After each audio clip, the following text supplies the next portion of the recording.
Welcome to a new episode of Making a Crapsterpiece. When's the last time you did one of these? Oh, it's been moons. An ongoing series here on the channel where we discuss certain films from the catalog of Low Budget Pictures / Warlock Home Video. And this year, 2025, there's a lot of anniversaries for flicks that I've made throughout the years, and I've been posting about some of them on my Instagram, which you can go to Instagram. It's at Warlock Home Video. Some things celebrating 30 years. What? 25 Meter years. Meter Man is 30 years. And then 25 years is Anal Paprika 2. The Uncouth Exploits of Alfred and John Simon, Vampire Killers, which is the original title. But now people know it as Anal Paprika 2, Vampire Killers. And then 20 years ago, we made Ghoulish Chronicles from Bone Jack High. Yeah. Heather and Pugly Crucify the Devil. Carnage for the Destroyer. And here we are with today's topic. Crapsterpiece, if you will. For sure. 20 years ago, we made Destruction Kings. I mean, do you want to talk about the impetus of it, or do you want to talk? Yeah, we definitely should talk about how it started and. Yeah, I mean, I know we've done it before on maybe a Gourmet Cinema or something. I don't know. Long time ago. I'm right, 10 years I'm ago. sure it's on or on the commentaries page. and stuff. Yeah, on the commentaries for sure. But again, that was 20 years ago. Yeah. We're 20 years removed from that. We should listen to those. That's what we should have done. Is listen to the commentary and heard about how great it is. Now I actually am kind of curious of who's on the commentary. I think it's just you and me. But is it recent? No, it was then. Oh, it was then? That's the commentary? Yeah. Because I know we did some new ones. Yeah, no, it's the original. You can get Destruction Kings and Carnage for the Destroyer. Yep. Along with a whole bunch of other of my films on this Bone Jack and Teenage box set from MakeFlix. You can go to makeflix.com. It's a great box set. Honestly. It's a great box set. There's old extras and brand new extras. Well, 2021. I was going to say. When this thing came out. So. All remastered for Blu-ray, which is crazy. Audios updated. There's 13 of my films on this. Yeah. Even though it does say Dirty Dozen, I guess. It sounds cool. Yeah. So Destruction Kings, we originally thought of it in probably 2003, probably. If not longer, because I remember us talking about the idea for Destruction Kings even before we shot the trailer. Well, that was 2024. I mean, 2004 when we shot both of those trailers. Right. So the trailers we shot during what is it? Oh wait, you know what? No, we shot one trailer in probably 2003. 2003. Yes, the one at Mount Hope Cemetery. Yeah, and then we shot the second one in 2004. Wherever, I can't remember. It was downtown. That. Yeah, it was just downtown Rochester. Right. It was on Main Street. But I mean, you lived in that apartment. We were shooting that movie with Meredith and Sean and that. I don't remember. Bloody Giblets. We were shooting Bloody Giblets at that, and then we. No, that's not when we shot that. No, when did we shoot it? I'm telling you, we shot it. Okay. 2004, and the other one in 2003. Okay. So But we did shoot Bloody Giblets downtown, but it wasn't at the same time. okay, The only people we had were you, me, and Mike. That's yeah, I it. remember that. So I it like was- that trailer. It wasn't at that point. Yeah, I mean, everybody has seen those trailers. Yeah. Well, yeah, I like both those. It's on the sets, and the trailers were cooler than Destruction Kings. Yeah, Anyway, for sure.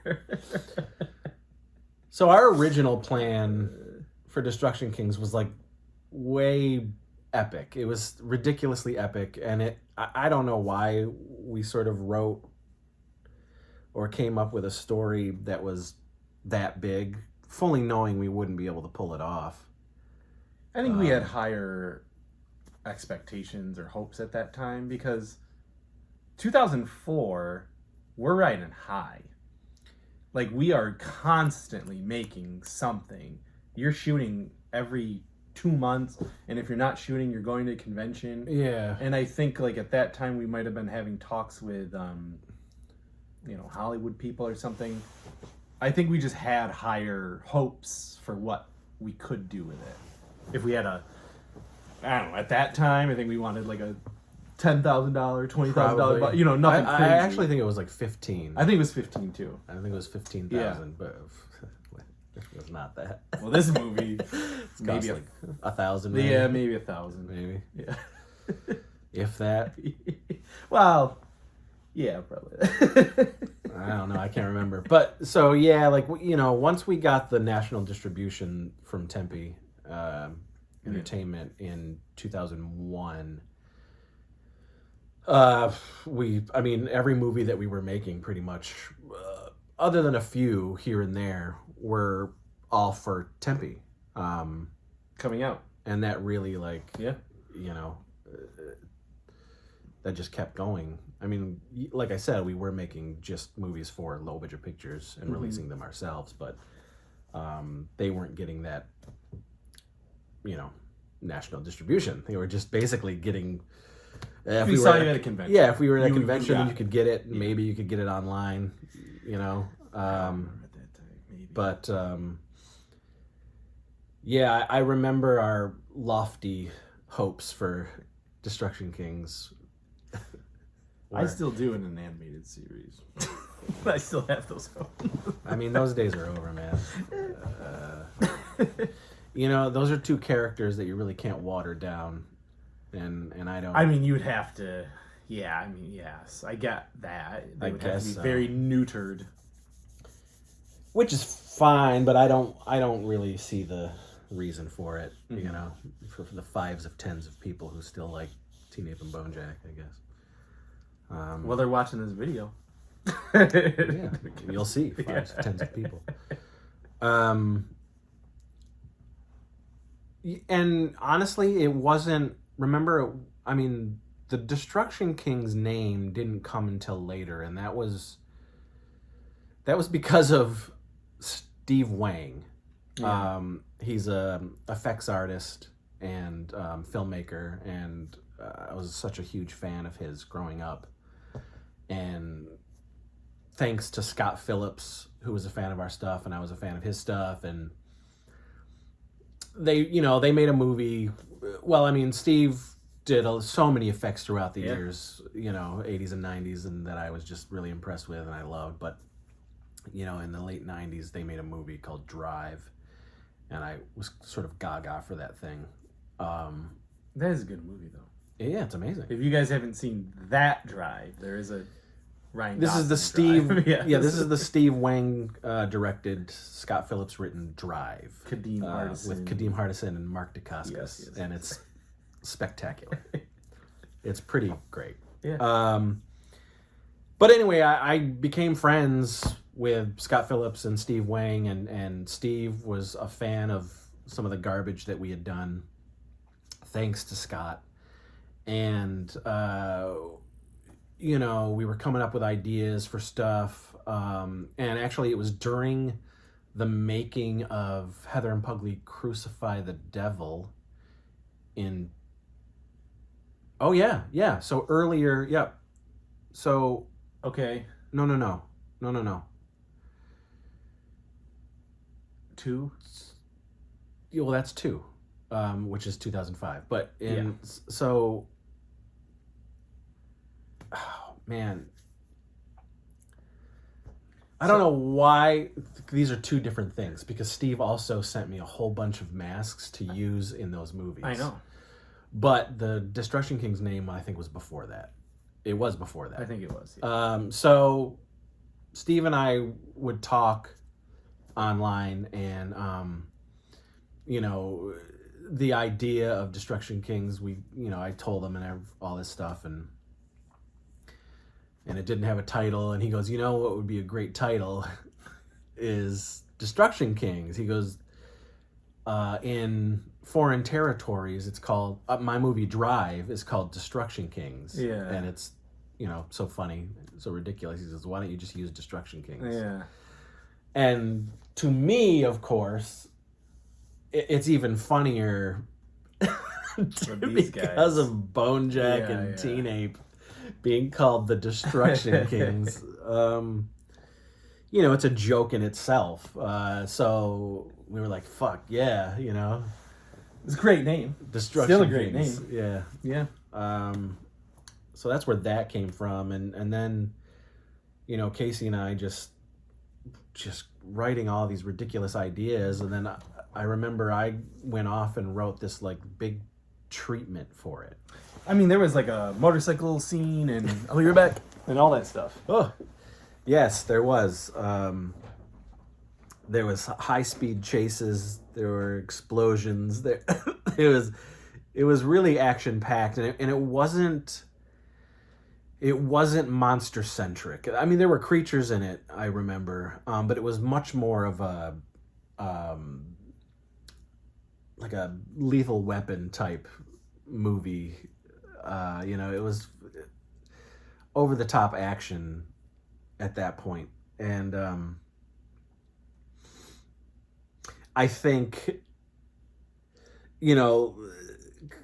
seeing how much we were going to get budget-wise, and again, it probably was more, because I made so many movies for Tempe. I was getting paid to make these movies. We were getting given the budgets to make these movies, and sometimes it was 2 movies for a certain budget.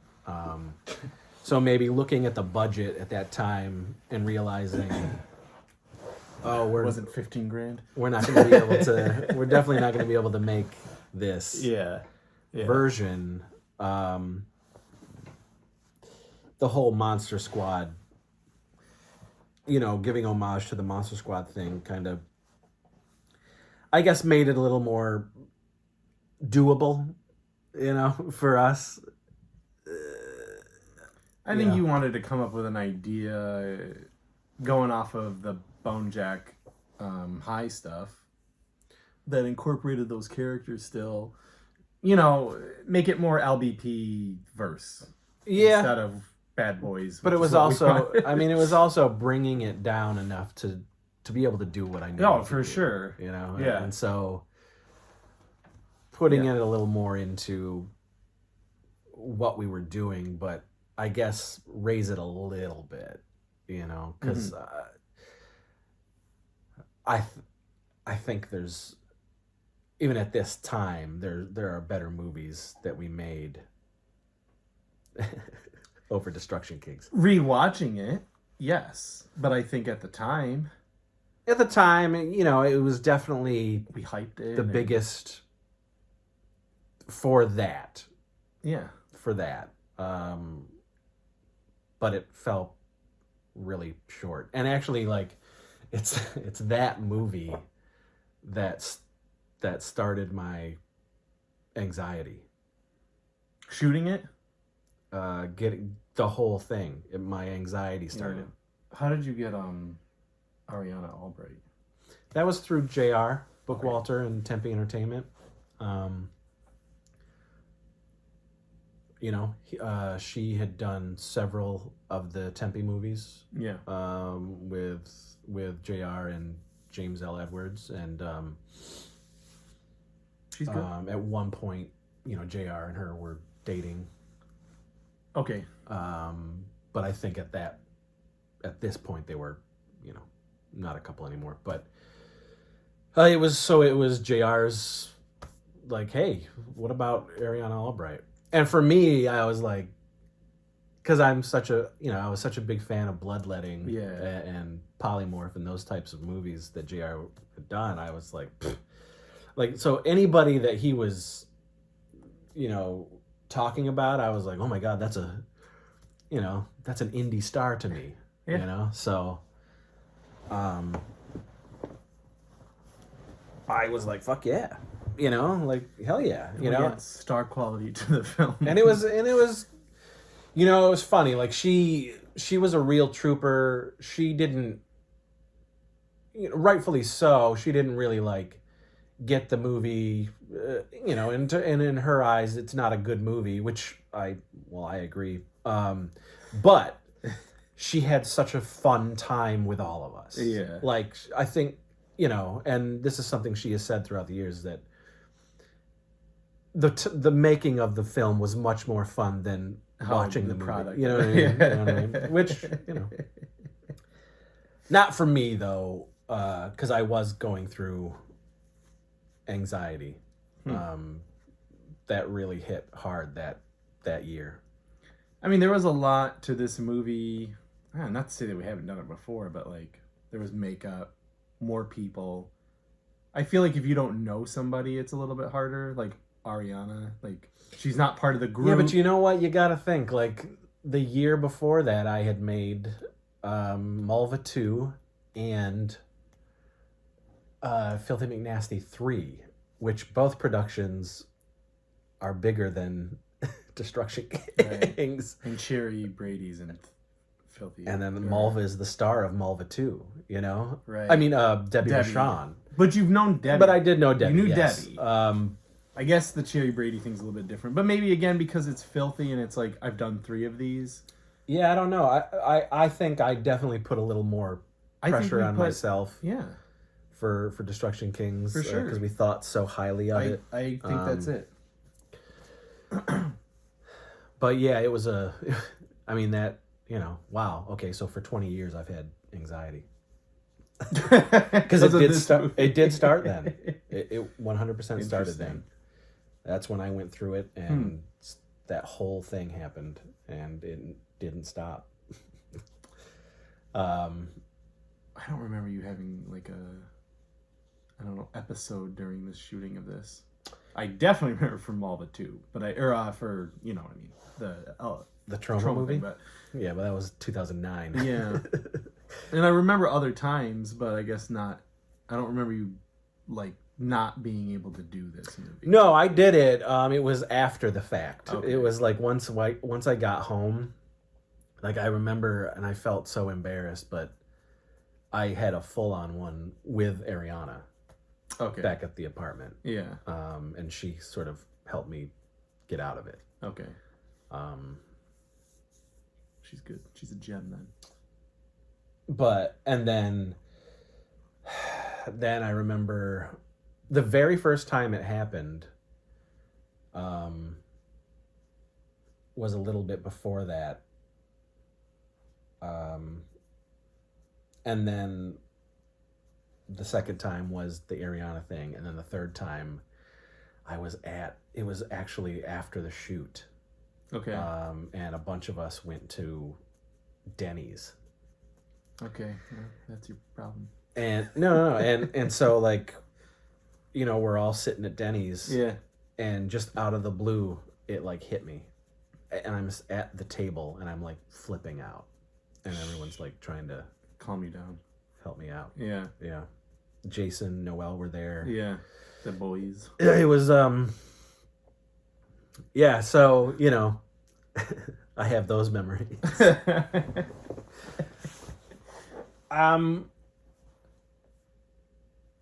So we just watched this after a long it hasn't been 20 years since I've watched it, but it's probably been a long time.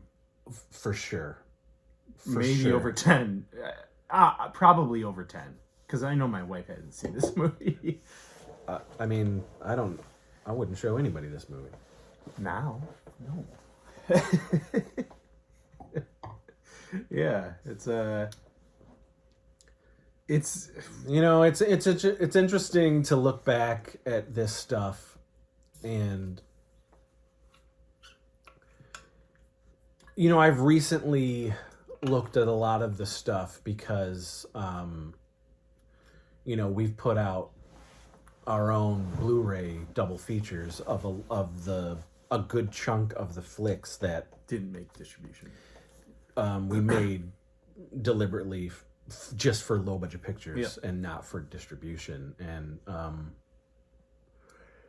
and then looking at some of the films that did get distribution on this particular set, and I'm not somebody who sits around and watches what we do, but every now and again I get like a little tinge of nostalgia, and I'm like, you know what, I want to look back at that because I remember something that made me chuckle. And listen, the documentary sort of covers it a little bit. Those early years, it was a series of shock value. It was how rude and offensive we could be, just to push the envelope. And it wasn't, it's not necessarily something that and this was, much to, it was all our faults, but because we weren't presenting anything otherwise, unless you listen to like a commentary or talk to us at a convention or whatever. But there's definitely precedence for people thinking that we're a bunch of misogynistic, racist assholes, and we certainly got that. Yeah. With not all the time, and it wasn't like, it wasn't constant, but there were a few who called it out. And back then I would just be like, well, clearly you just don't know us, because none of us are like that. You know what I mean? Like, there would be people who would think that, oh, these movies are a one-to-one representation of these people making these movies. And that wasn't the case at all. And to some fans' chagrin, when they would meet us. I am not teenage. They would meet us and they would be let down. Yeah, because we were just like, we weren't that. We weren't constantly saying terrible things like that. Yeah. And we weren't 100% like on all the time. Yeah, for sure. So I know it did upset some fans, and it just shattered, I guess, their illusion. Don't meet your heroes. I guess.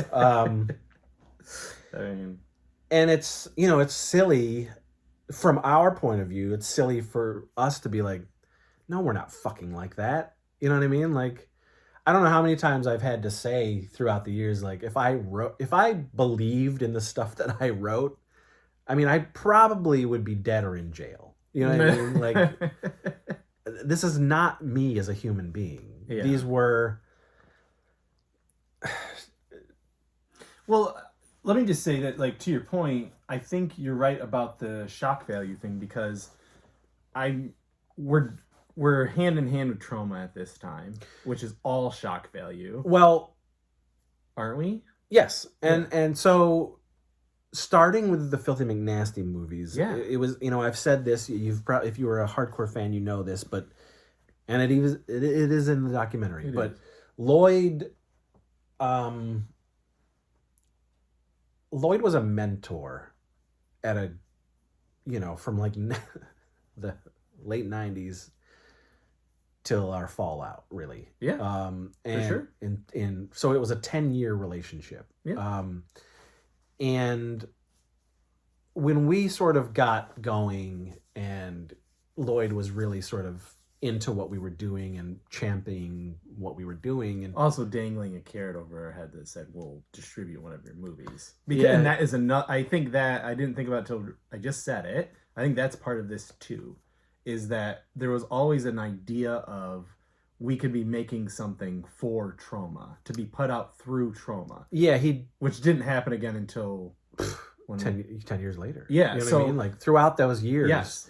There was many conversations, though. There were actually contracts, because at one point, if you remember, they were going to release the Heather and Pugly films Yeah. as we were making them. Yeah. That first DVD is like, it's got the Troma logo on Yep. it and everything. Yeah. Because it was going to be put out through them. And then taken away. So throughout the years, Michael just Fritz. things just, it was a amazing time. And again, I was meeting so many of my heroes and working with so many of the people that I grew up loving. Yep. From the late 80s and 90s and early 90s. And so Lloyd, I remember telling me, listen, man, like, push the limit. No one's gonna... you want people to remember you. You want people to, no one's gonna remember something mediocre. No one's gonna, so don't be afraid to get offensive, get gross. And like I say in the doc, like, and it's 100% true. Like, listen, I was in my 20s and this was my whole dream. My whole fucking life was making movies and all of this was happening. And I was going to do anything that I could to sort of propel that. I agree. Yeah. And so I was so easily seduced by that that conceit. Like, push it. And again, hardcore fans will hear this and they know this, but like, there's so many times where I would be writing and I'd be like shaking my head, like, I can't believe we're gonna do this, and I'm laughing at the audacity of it. Yeah. And then presenting this to the gang, sometimes not everyone was happy with it. No. But ultimately, Yeah. everyone agreed, let's do it. People who didn't want to do certain things, I didn't push it on them. And we had somebody else do it. You know what I mean? Like, or we would change something around just to... Yeah. So we'd still sort of get it in there, but do it so people were sort of happy with it. Yeah. And as time went on, I think, there's a certain point where you see that sea change in LBP, and my sort of like getting tired of doing this stuff. And we aren't there yet. Destruction Kings is still firmly in that. It is that time. And it's that portion of LBP and that style that is still running good, I mean, so rewatching it, and this is something I could say for most of the stuff that I've recently rewatched, is ultimately they're not good. And from the get-go, I always knew we were making bad films. We were making the types of cheese and trash that I love watching and doing it in a way where I wasn't seeing. So this is the stuff that I wanted to see, but nobody was making. And,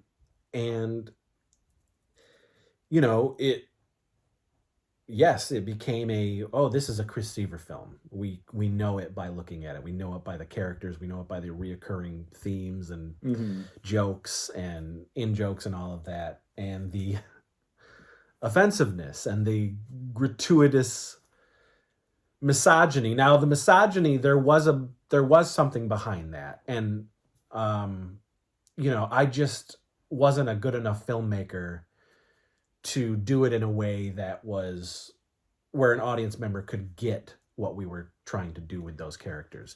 Most of the guys in LBP films were supposed to be Dicks. Stereotype 80s dicks. Yeah.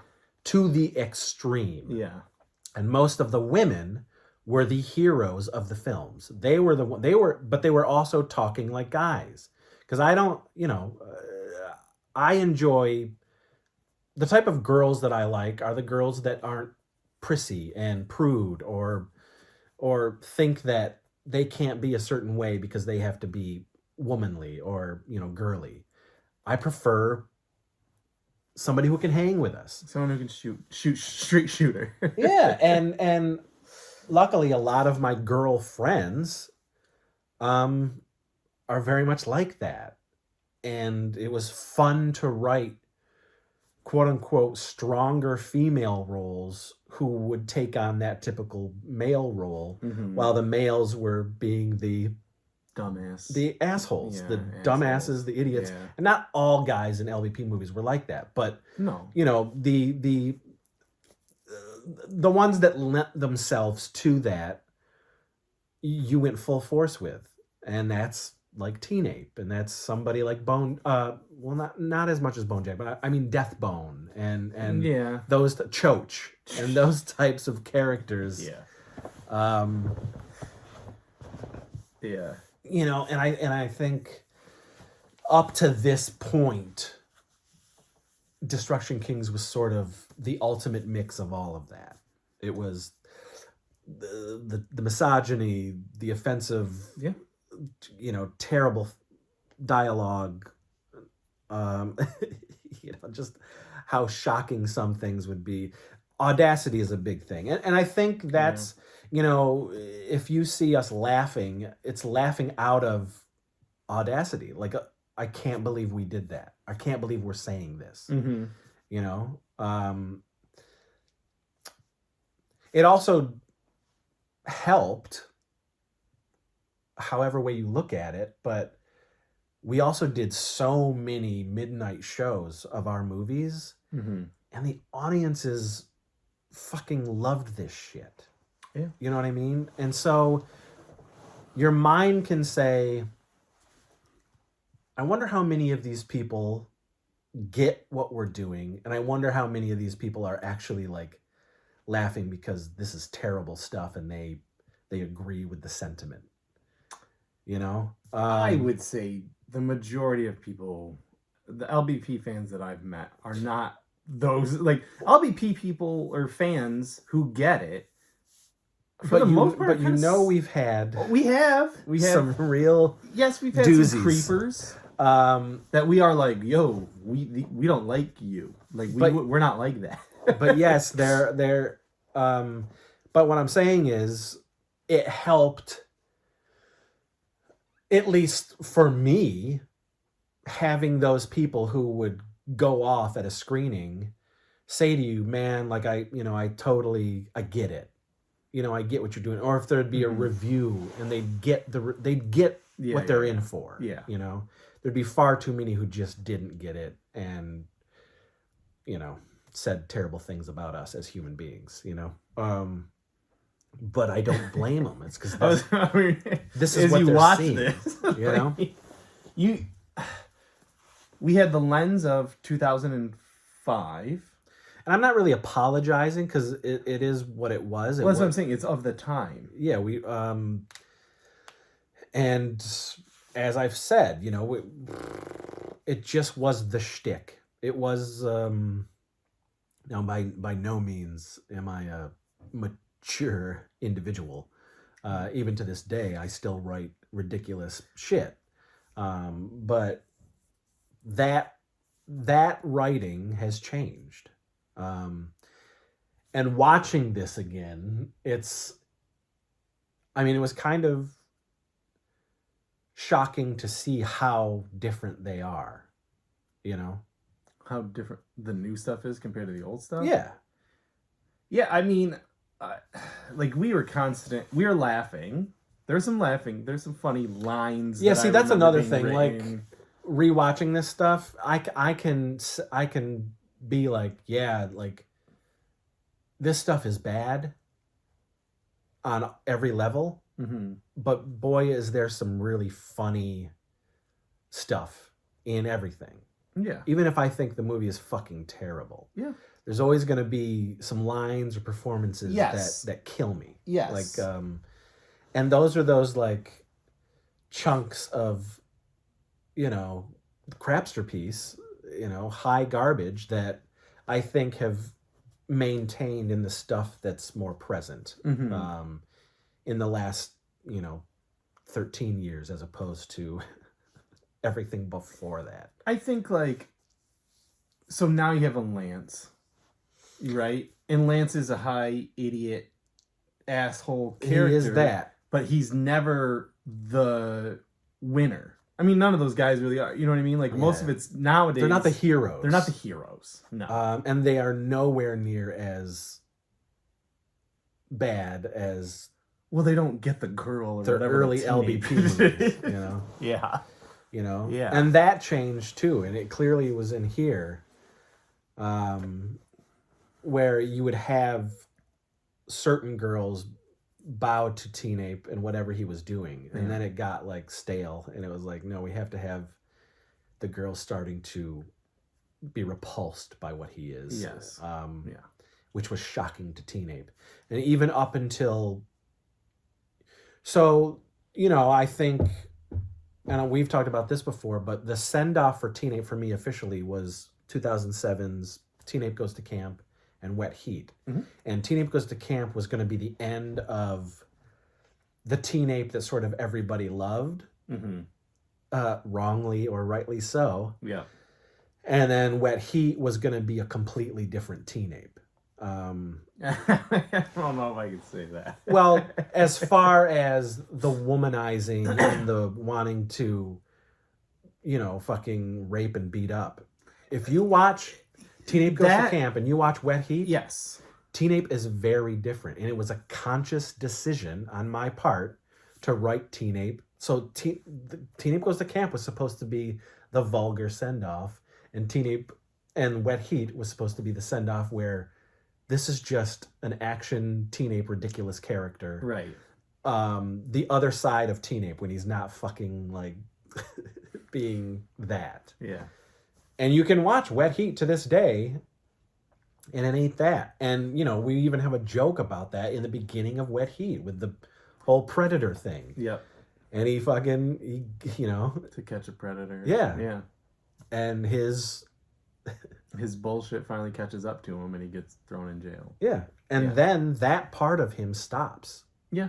If you I mean, he still hits on Freddy or whatever her character is, Jesse's character. Yes, but but she doesn't. But he doesn't say the things that he says. No. You know what I mean? It is a not, totally different thing.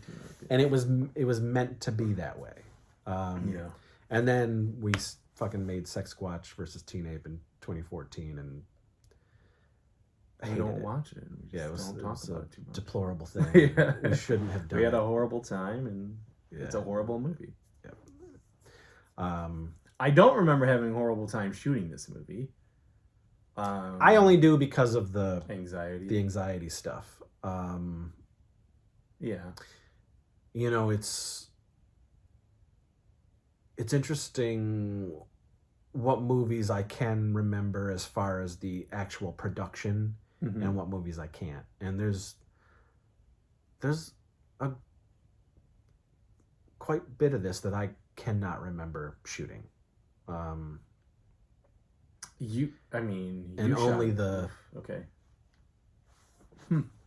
the anxiety stuff pops up. Like, I don't even remember who the fuck was with Jeremy. You know, the effects guys, the Legion of Terror. Who did this stuff? Well, one of them is that zombie guy at the end who's fighting Mowgli. I knew that he was one of them. Yeah, I mean, so I don't know. It's a sign of the times. This movie. Like, I don't know if I'd watch it again because of how evil it is, but also it's not great. There's some funny fucking lines. I gotta pee. Keep it going. There's some funny lines. There's, you know, if you like Teen Ape and you like his shtick, and you like Bone Jack and you like his shtick, there is some stuff in there. But I know overall while we were watching it just now, we were like, whew. Like, I can't believe this stuff came out of our mouths. I can't believe this was what it was like back then. But this is, I hate, like, I'm not going to be, like Chris said, it's not to be an apologist because you don't know necessarily back then when everyone's doing it and it's, let's get it. Let's push the limit. Let's try to get this movie distributed.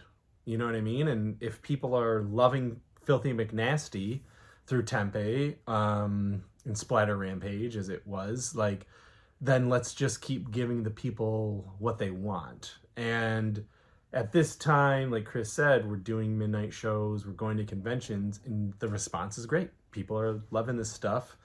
Teen Ape and Bojack. I mean, I don't know. They're probably like the two most popular characters from LBP. Teen Ape and Bojack.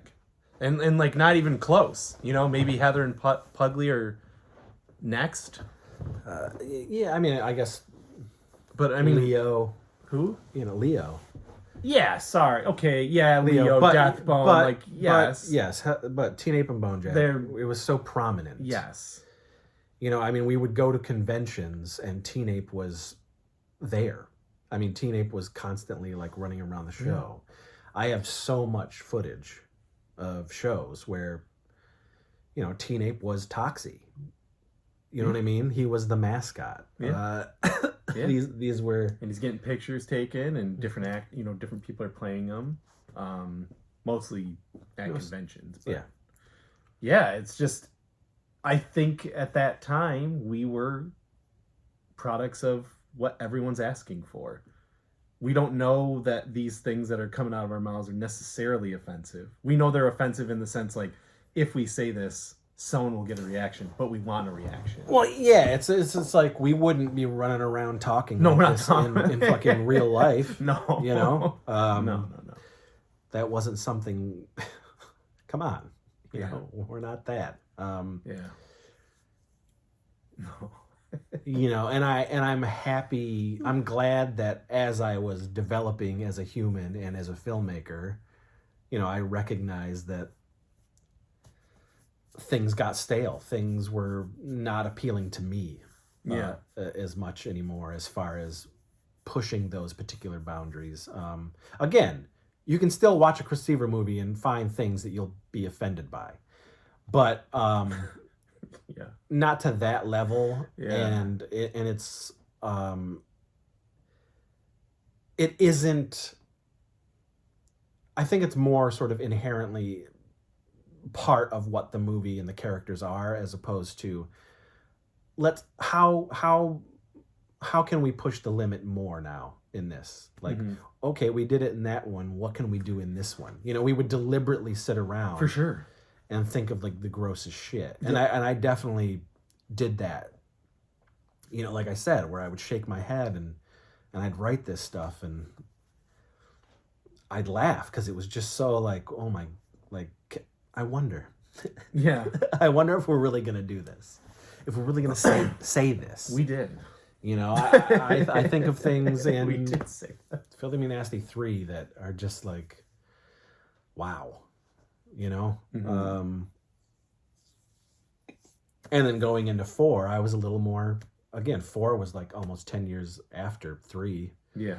And it was a different Seaver at that point. Yeah. In 2010. Even 2010 it was a little different. And we were still sort of pushing those boundaries, just not as much. Yeah.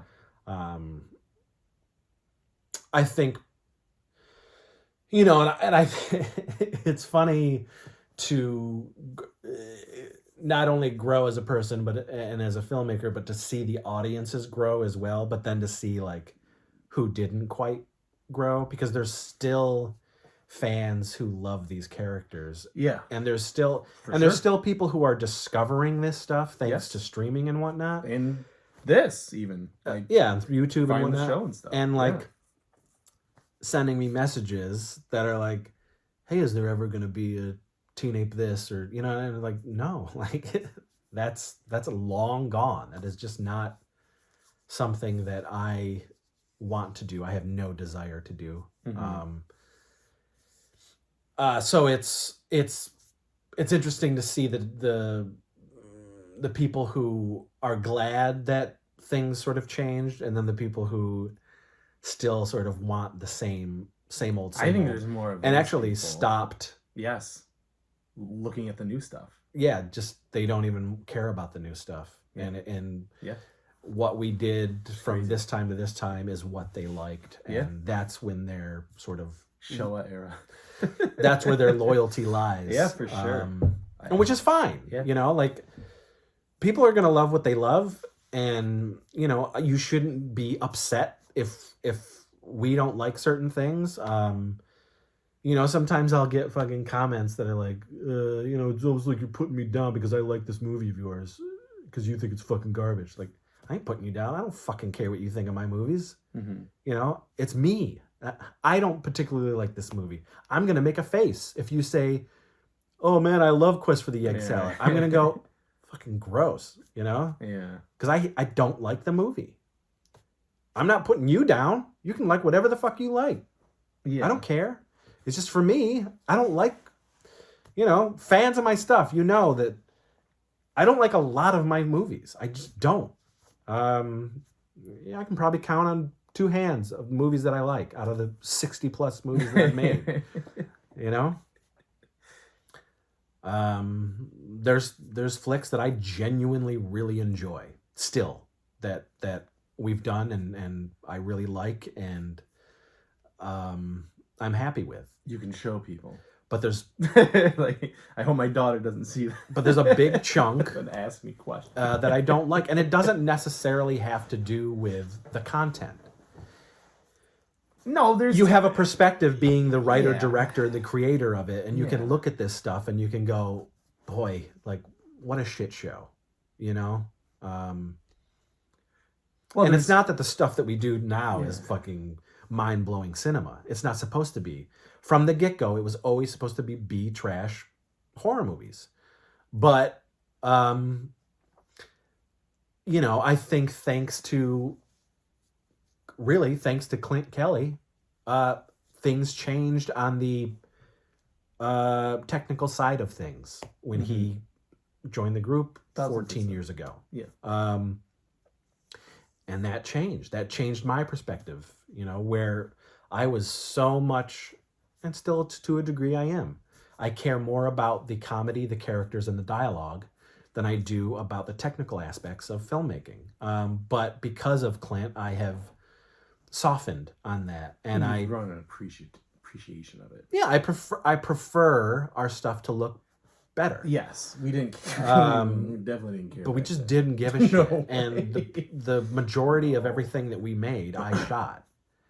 And there's some good things to that, and there's some very bad things to that. And so, just as the person who created this stuff, I don't enjoy looking at a lot of this earlier stuff. But I can still find comedy in it. I can still find gems. And I think that's, you know, that was happening with Destruction Kings. There were gems in the rough. Yeah. For sure. But it's a, you know, it's a bad movie. And it's not as bad as Quest. Oh no. and I certainly wouldn't recommend it.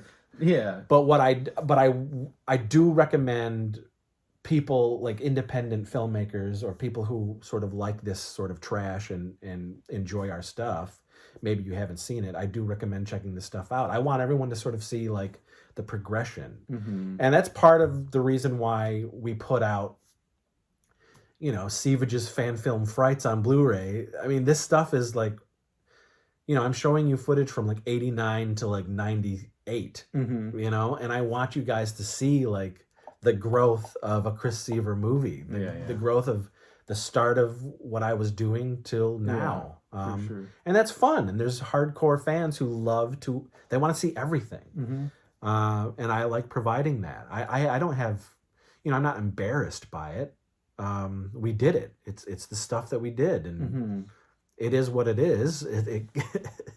I'm not embarrassed. I think it's more like, it's something I did. You know what I mean? Like, what are you supposed to do? Like, you did it. You know? Yeah. Just like James Gunn, you can't apologize for Romeo and Juliet. He did it. It's done. You shouldn't apologize. It was a product. There's everything so was a product of the time. And there's so many factors, like we just said, why we did the things that we did it. And it doesn't make the things, you know, you see change your feelings necessarily, but this is the reason why we did it. We wouldn't do it again.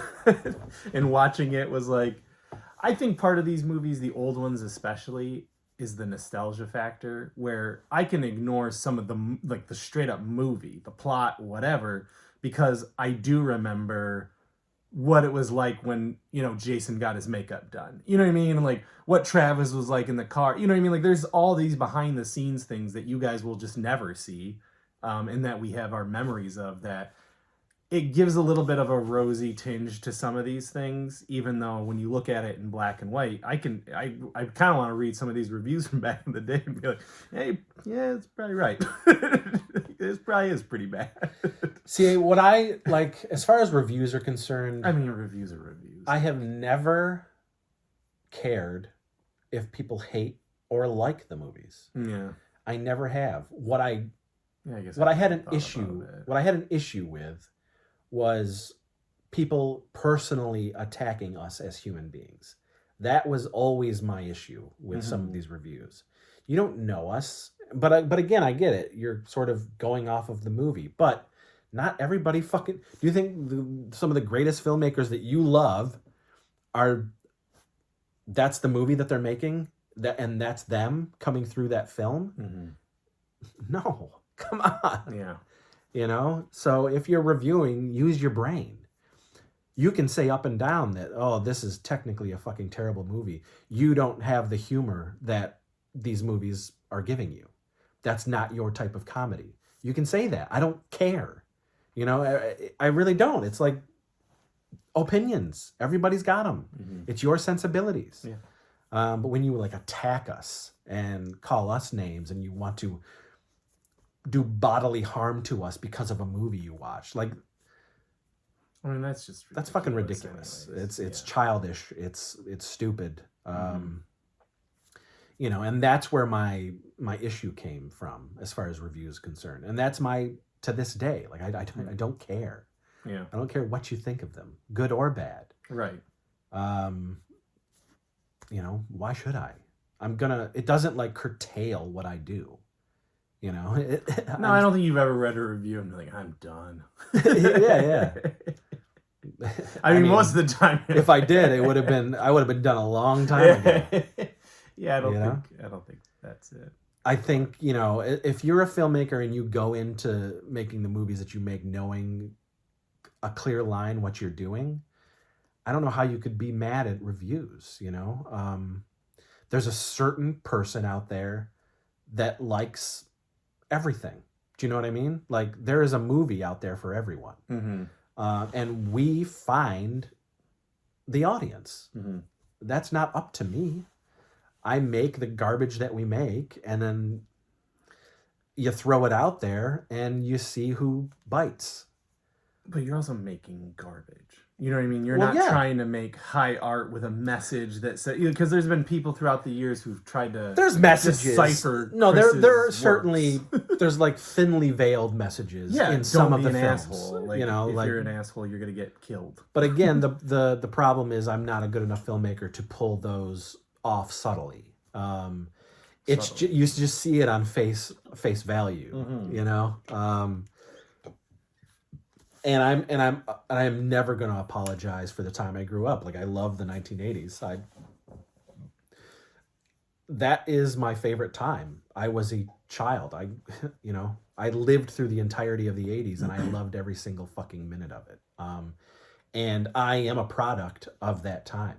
My influences are that time. Mm-hmm. The pop culture I was soaking up is what I love. Mm-hmm. And you can look at that stuff and you can say, I'm never going to say it, but you can say, and I can 100% see it, but I'll never say it, that, oh, this is problematic back then. Because it wasn't back then. It just was what it was. And you could watch those movies and you could say, and you could clearly think in your brain, I'm not a racist, I'm not a misogynist, I'm not a this, that, and the other thing, but boy, I'm loving this fucking movie. You know what I mean? And it's just what it was. Mm-hmm. How you took it and how people took you as a human being, that's two different things. Mm-hmm. And I certainly didn't think of myself as a bad human being. And I still don't. So... Part of it's a movie, right? Like, but it is a Martin movie. Scorsese hates all races that are not Italian, because that's what every one of his movies would have you think. Yeah, like, I don't think that. But the type of movies that I like to make are emulations of those fucking 80s movies. Yeah. It is an homage. And you're gonna get those terrible, shitty human beings in my films. Those 80s stereotypes. The 80s stereotypes. And that's just me as a filmmaker. I love that time period. It is my favorite time of pop culture. And that it influenced me to a great deal. You know, and still to this day, what do? You can't really change somebody's mind if they're watching this stuff and going and deciding to say, okay, well, Chris Seaver and all these people who are making this movie are terrible human beings. You're not going to change their mind. Yeah. But I know, for me, like, I know who I am. I know the people who I hang out with, and we're not the movie. So I don't know. Destruction Kings, I would never watch again. It's nice to have. This box set is a time capsule of the time of my life and the lives of my friends who made these movies with me. And I appreciate that. It's insane to me, just on a human level, the things that we've been able to do throughout the years and the things that sort of shaped our youth. Making these ridiculous, trashy B movies.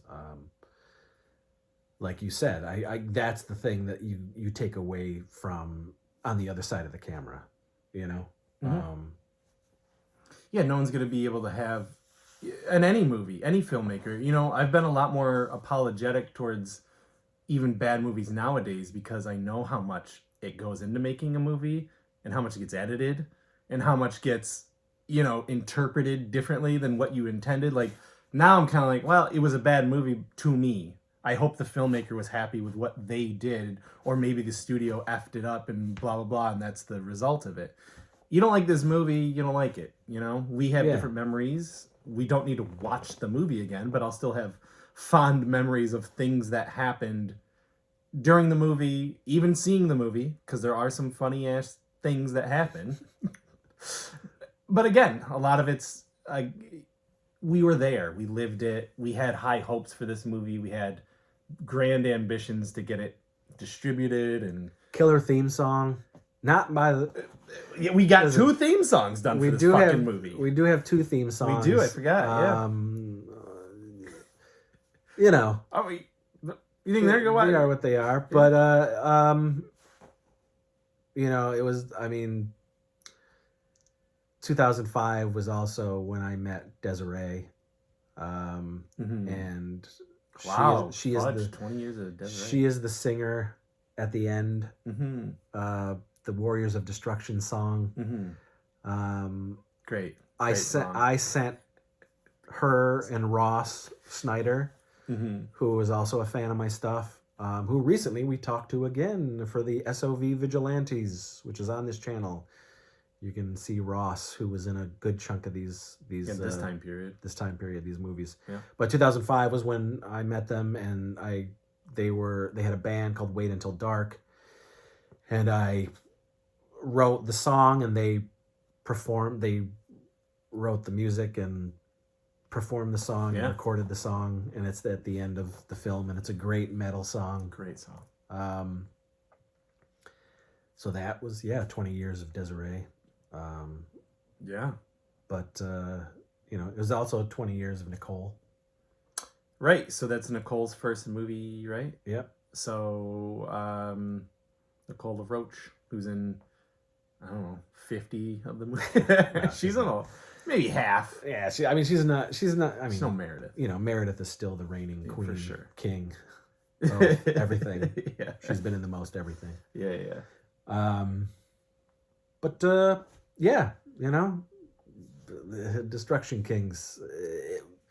Thank you for liking it if you do. We're not mad that you like it. Yeah, we're not gonna put you down for liking it. I've never once, but I will grimace. I will make a face because of my memories, because of my takeaway from the film, and certainly watching it now, 20 years later, it's like oof. If someone comes up to you and says, "I love Bone Jack," will you do Bone Jack? Certainly. Like, will you? Yeah, I do the voice and stuff. Yeah, because you know it's what they like, and they're a fan of that stuff, and you got to look at it that way too. Like they might have nostalgia for, because not everyone's going to be a new fan. Mm-hmm. There's fans who weren't there from the beginning, because 1991, come on. But there's fans from the beginning of national distribution, For sure. For sure. And that's their nostalgia as well. Like, man, I remember when this could be someone's first LBP movie. Yeah, you know what I mean. Like they might think this is. They think it's hilarious. I grew up with 20 years ago. You could have grew up with Destruction Kings. Yeah, which is insane. And we're never gonna take that away from you. No. I will always do a teenage voice. Yeah, we might not like the movie. Yeah, but that has nothing to do with your enjoyment of the film. Yeah. Leave us a comment. I'm just curious who's kicking around. You know what I mean? Yeah. I know you get comments, and I know I do too, like on Instagram and stuff like that. There are fans. I've been recognized, which is so crazy to me. You know what I mean? That's the thing. I would never turn my back on Teen Ape. As evil as he is and the things that he's done, I really do think about it as a separation of art and artist, where there's some things of Casey in there, of course, but like I'm not some things. But there's not Belpeen hammers either. So, you know what I mean? Like there's just that is there's lines of the extreme. Yes, for sure. Yeah. But it exists, and can't shy away from that, but we just know better now. 20 years is a long time to be separated from Destruction Kings and look back and go, oh yeah. Shit. What did we do in 2005? I think I still have, because I've kept so much stuff, even from the 80s. I've kept so much stuff. And I was a kid making movies in the 80s. So I still have, raw VHS footage of all this stuff. But I have things that pertain to Destruction Kings to this day that are relics of the past. I have you know a what I mean? script somewhere. Designs. You probably do, yeah. Yeah, I have designs of the zombies and the monsters and the things that were originally going to be in the film. Were you designing these? No, this was the effects gang. Oh man, I want to see. I have those designs. That initial piece that is supposed to take out Dracula. That is design. I still have that. I remember that. The original design. Who did that? That was Jeremy. When did we do Contrell. Ski Wolf? After this, That was obviously. 2006. Okay. Yeah. I was gonna say because Desiree's different. Yeah. Just because the wolf from this then gets turned into Ski Wolf, which is It was a proto. I was gonna say this is like the first. The wolf version. in Ski Wolf is way better. Yes, than the it wolf is, in... but you can see the same person. Yeah, who did the makeup. But you can see the first kind of Ski Wolf, which I also like that movie. Though it's been a long time. I need to rewatch. I mean, we'll see. But yeah, see you next year. Yeah, next year when we talk about 20 years of fucking Karaoke Kid and Ski Wolf and film crew and that was a Heather and Pugly 3 long year. Jeez, so many movies. Yeah. But 20 years, Destruction Kings. Mm-hmm. You can get it now at makeflix.com. That's it.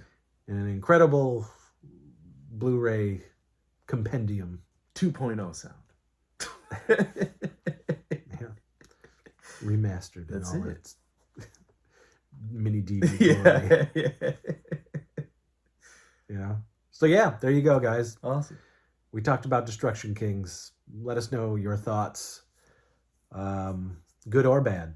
Yeah, yeah. We can take it. Yeah. I hate this movie. Okay. All right. I don't like it much either, to be honest with you. It's not very I'm good. But if you like it, great. Yeah. If you don't, great. Yeah. It's a part of the past of LBP. It's a part of the history. 34 years now. February 2025 is 34 years of low budget pictures. Me making this Crapsterpiece. Crapsterpiece. Destruction Kings. Yay. Okay. Tempe Entertainment, LBP. There you go. There you go. We got some crazy stuff coming still. Good or bad. That's coming. there's stuff coming in 2025, and I'm excited about it. So it's not any of this shit, but I'm excited. All right, guys. Thanks. Leave your comments. Yeah, Thanks for subscribe, watching. share. Thank you. See you on another time.